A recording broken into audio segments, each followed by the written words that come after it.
Hello বন্ধুরা, আজকে নিয়ে আসলাম নতুন আরেকটি প্রজেক্ট। আজকের এই প্রজেক্টটা হচ্ছে ইউটিউব আইডি এক্সেটর। এখানে আপনি কি করতে পারবেন, এখানে ইউটিউবের যে আইডিগুলো আছে এগুলো আপনি এক্সেট করতে পারবেন। তো এটা করার জন্য আপনার এখানে জাস্ট একটা ভিডিও ইউআরএল দিতে হবে। এখানে এক্সট্রাক্টে ক্লিক করতে হবে। ক্লিক করলে এখানে আপনার ভিডিও আইডি, টাইটেল, ডেসক্রিপশন, এখানে থাম্বনেল আছে। এখানে প্রায় 5টা সাইজের থাম্বনেল আছে। এখান থেকে হাই কোয়ালিটি, স্ট্যান্ডার্ড, ম্যাক্সিমাম এগুলো আছে। তারপরে এখানে পাবলিশ অ্যাড, কত তারিখে পাবলিশ করা হয়েছে, এখানে channel ID, channel title, video duration, তারপরে এখানে আছে video dimension, video definition, privacy policy, made for kids. এখানে যত ডিটেলস আছে একটা ভিডিওর মধ্যে সব এখানে চলে আসছে। তো এইখানে যে প্রজেক্টটা আছে এইটার যদি আপনার না থাকে, এটার যে কোডগুলো আছে এগুলো যদি আপনার কাছে না থাকে তাহলে এগুলো কিভাবে পাবেন সেটা আমি বলে দিচ্ছি। যেমন এখানে কিছু কাস্টম কোড আছে, তারপর এখানে কিছু কাস্টম কোড আছে। এখন এই কোডগুলো আপনি কিভাবে পাবেন, এগুলোর জন্য আপনাকে কি করতে হবে, আপনার যেই ফাইল আছে এই ফাইলে চলে আসতে হবে।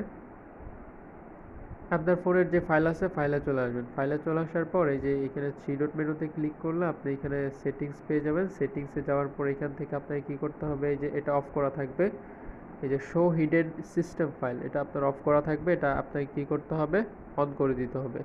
এটা অন করার ফলে আপনার কি হয়, এই যেগুলো যে হিডেন ফাইলগুলো আছে এগুলো চলে আসে। তো এখানে আসতে হবে। এখানে আসার পরে আপনি এখান থেকে যে ডাটাতে চলে আসবেন। ডাটাতে চলে আসার পরে আপনার এই প্রজেক্টটা কত নম্বরে আছে, আমার এটা 10 নম্বরে আছে।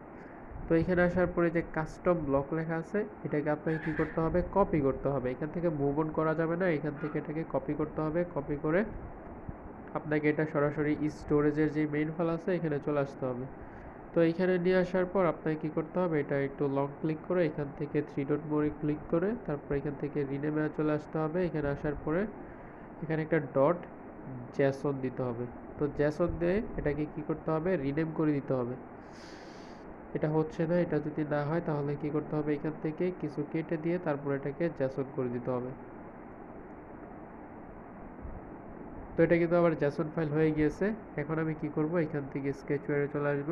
এইখানে চলে আসার পরে এখান থেকে এক্সিট এখানে ক্লিক করব। ক্লিক করার পরে এখানে চলে আসব। এখান থেকে ডেভেলপার অপশন, তারপরে এখান থেকে যে ব্লক ম্যানেজার লেখা আছে এখানে একটা ক্লিক করতে হবে। এখানে আপনার কি করতে হবে, একটা নাম দিতে হবে। দেওয়ার পর এখান থেকে কি করবেন, একটা কালার সিলেক্ট করে দিবেন। সিলেক্ট করার পর এটার ভিতরে চলে আসবেন। তারপর এখান থেকে ইম্পোর্ট ব্লক এখানে ক্লিক করে ডাউনলোডে চলে আসবেন। না এখানে না, যেখানে ছিল এখানে যেতে হবে। এখান থেকে কি করতে হবে, এটাকে ইম্পোর্ট করে দিতে হবে।